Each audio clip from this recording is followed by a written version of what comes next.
Jen here. I just wanted to give you a quick idea of what I'm packing for a little 4-day trip that we're taking. So my daughter is at a dance competition this weekend and we're leaving tonight to go up.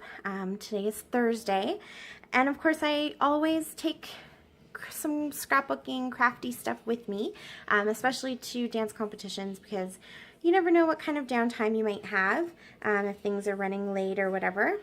So I just wanted to show you what I pack. Now, if you have been following this channel for a while, or if you have had a chance to kind of look through some of my videos, you might notice this. This is from one of the very first videos that I ever posted, where I showed my little travel project life kit that I use. Now normally if I'm going somewhere just for a day, if I have to wait, if we have appointments, gosh, even if I'm in the car and have to wait for someone, I like to grab this and bring it with me, and I can work on a few project life cards here and there to kill time. So I do have a video showing you what that looks like, and I think if I can figure it out, I will put a link to it right there so you can check it out for yourself. I know I have a few new subscribers.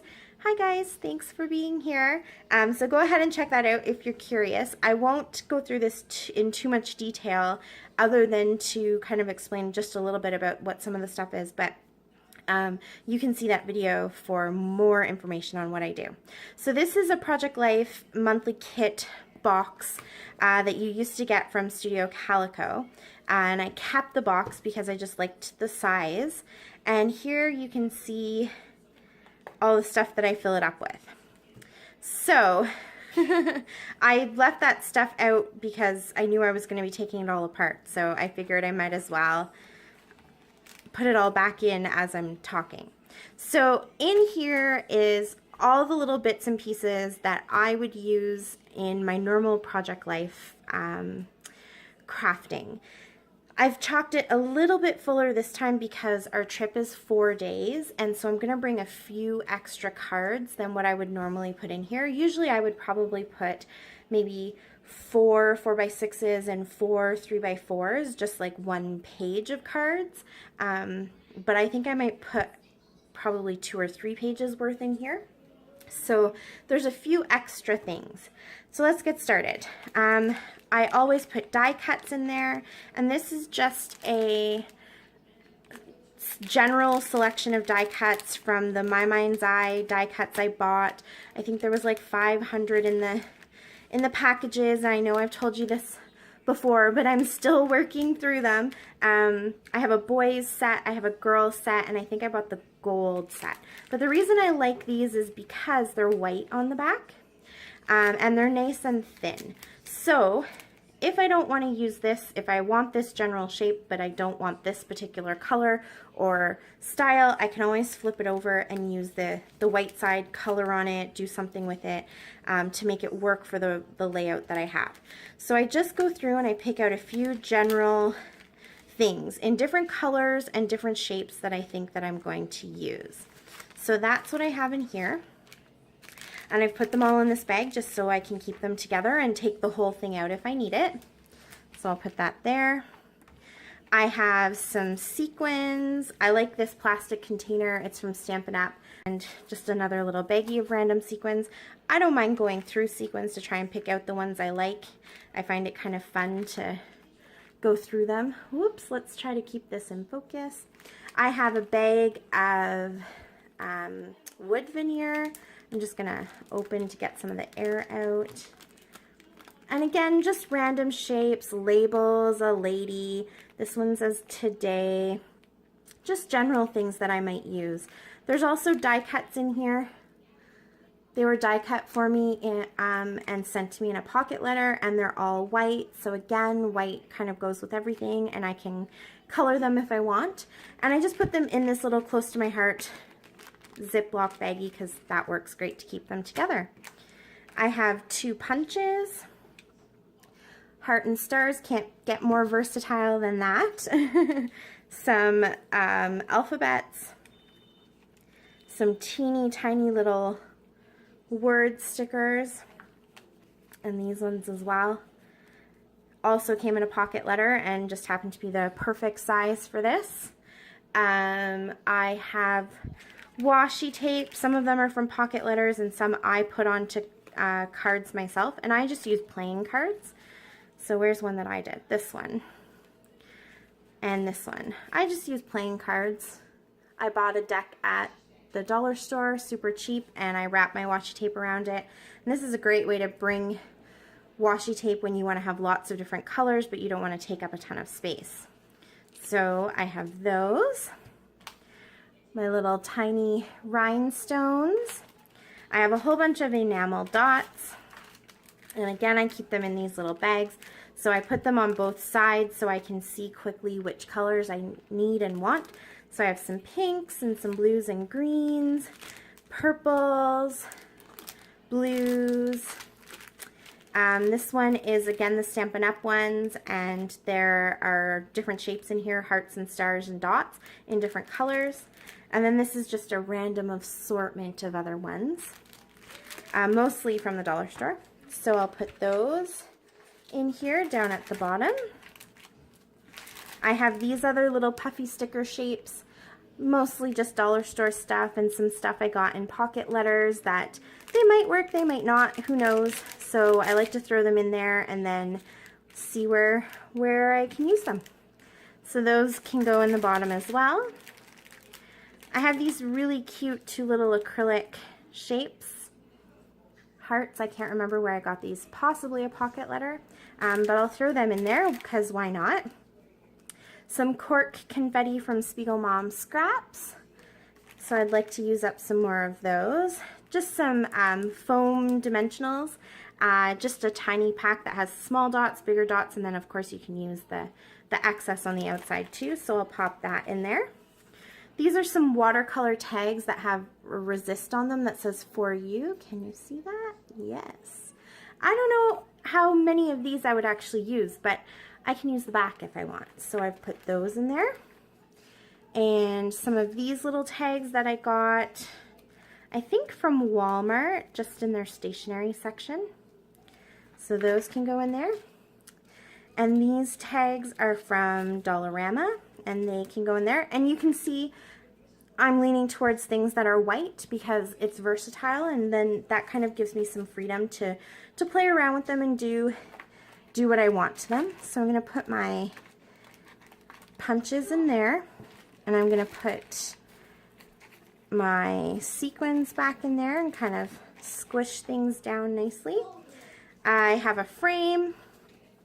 I have a whole bunch of paper. It's all just scraps and pieces in random colors. Some are double-sided like this one. Some are not. They're white. So again, perfect for just being very generic. And I was mostly just going for a good selection of color, not specific shapes or patterns or anything, but just colors that I think I might use. So, whoops, there's some more washi tape. Oh, I can put it there. So I'm just gonna pile this up. You can see I've got some gold here. This is from a recent project that I will be posting, yay, hopefully today, so you can see the project that those come from. These ones are all border strips or just, you know, slices that I've taken off, and some of these banners that are a little bit bigger. Again, might not use those colors, but I have the white on the back if I want to, and these can just slip along the side like that. Squish my die cuts in, lie this piece of paper flat on here, put my washi tapes in here, and I basically am just sort of trying to get everything fairly even. Now I use an elastic to keep this closed, and that elastic has a dual purpose. So let me just show you the rest of these, just some random stickers. All these stickers are from Stampin' Up! in different colors, and all of these are from Simple Stories. And I don't know if any of the phrases are going to work, but we're just going to see what we can get from them.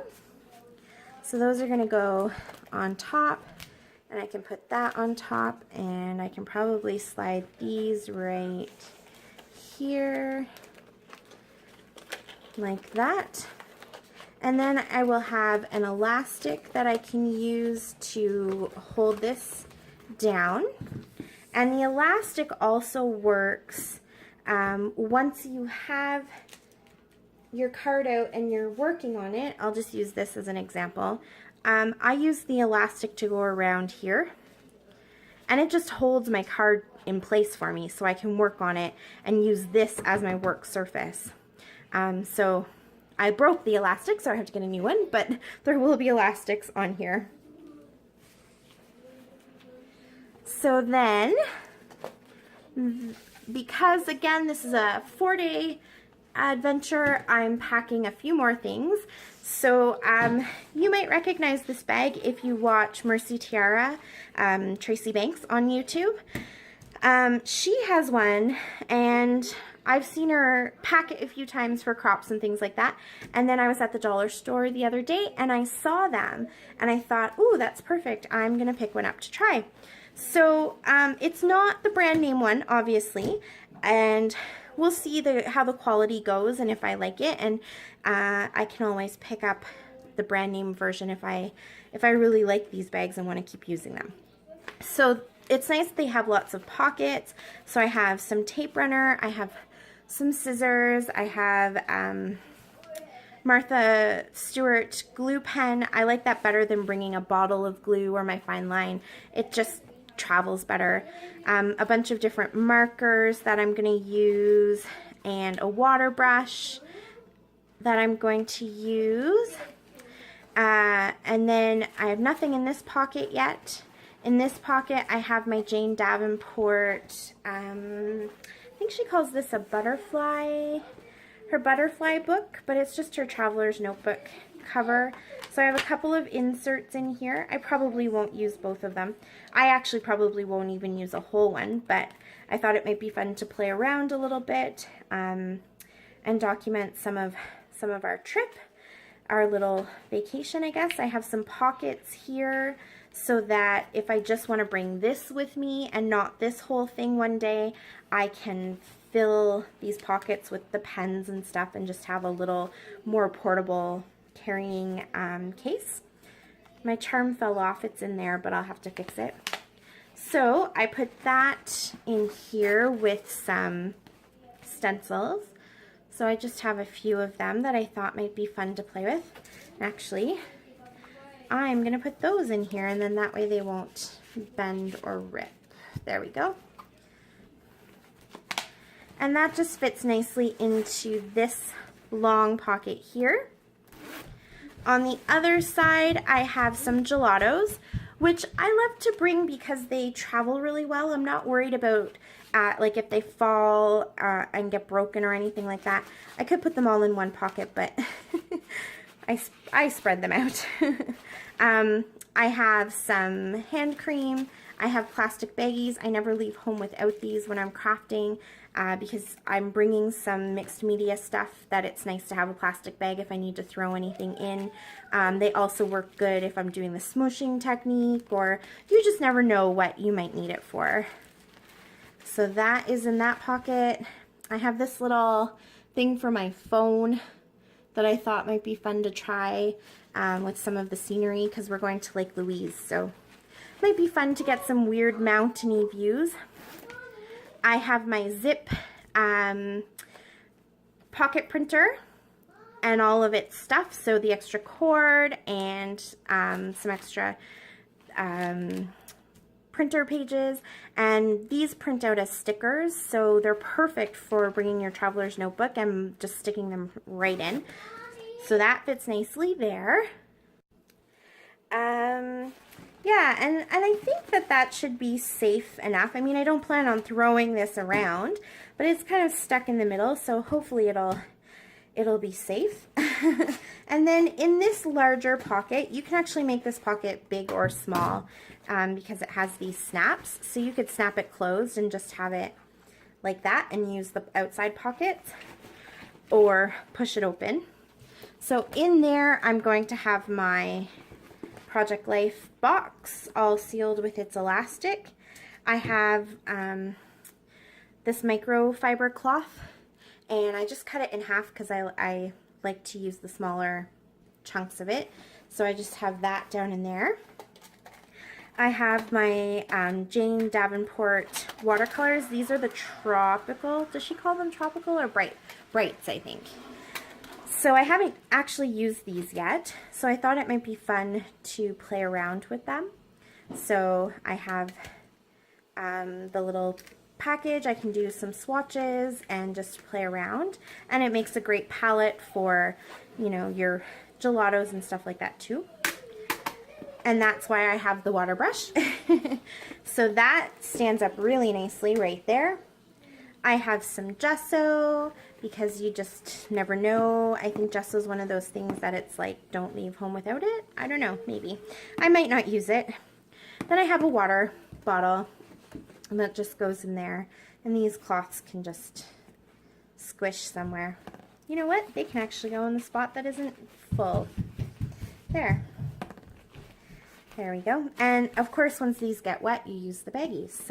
So that's my little carrying case that I can bring with me, and I have no problem bringing this and sitting in the hallway and scrapping while my daughter is getting dressed and stuff, or if there's a break and there's no dancing to watch. Or I can leave this in the hotel room and just bring this box or whatever I want. So yeah, I'm pretty happy with that. And then I just wanted to show you quickly, because I do get asked this, how I pick my photos or how I do that. So if you know me, you know that I tend to sort of do my Project Life in pieces. So let me see, do I have, oh no, these all have, oh, here we go. So this month, for example, I still haven't quite finished it. So here I've taken all my pictures and I've put them into their pockets, but they don't have cards to go with them yet. So I do that as soon as I print out my pictures. Then, when I have some time, because I don't always have large bursts of time, then I will go back maybe, you know, while I'm watching TV, or just I have a couple minutes, and I'll start to put the cards in. So I have pages that are sort of left in this state. Nothing is glued down, it's just the cards. And I have a few of those you can see here. Let's see. Oh, actually, I have a lot of work left to do on this one. Yeah, I don't have cards in all of them. Oh, I have cards in some of these ones. There you go. So, when I'm taking my little travel kit with me, all I do is pick out a bunch of cards. So I know, whoopsies. Are you okay? Okay. So I know I'm going to take these cards here, and I've done it a few different ways. I have done it where I've pulled out the pockets and I've just put a little number on each of the cards so I know what order they go in, and you know which pocket belongs to which, especially because for this one I plan on taking multiple spreads. So at least these 2 pages and probably this page, which I don't think is actually done. Maybe I won't be taking this page, but definitely these 2 pages. But because I've already got these coordinated, I'm not too worried about the order that they go in. So I'm just gonna pull these ones all out. Then I have a plastic case right here. Oh, that's cute. I just have a plastic case right here that I will put my pictures in. This doesn't fit in that box, but what I normally do is I just cut it to make it a sleeve that opens like that, and then it fits nicely in the box, and it holds all my pictures together. And I just bought these also at the dollar store, and they're nice and thick, and they work well for using your fuse tool. So I have a whole bunch of them, and the last one that I cut, I think I ended up using it to make a shaker pocket. So that's what I'll do with this one. I'll put all of these pictures in here, and that will go on the very top of my little travel case. So that about does it. Thanks so much for watching. I really appreciate it. And thank you for all the questions I always get on this kind of stuff. I try my best to scrap when I can and how I can. So if I can help other people find their groove and figure out a way to make scrapping work for them, I am happy to do so. So if you do have any other questions, please let me know. I will probably be doing a little vlog or maybe some Instagram photos to show you the cards that I'm working on and the things that I'm working on while I'm gone. So stay tuned for that. And until next time, thank you so much for watching. I really appreciate it. Talk to you later. Happy scrapping. Bye.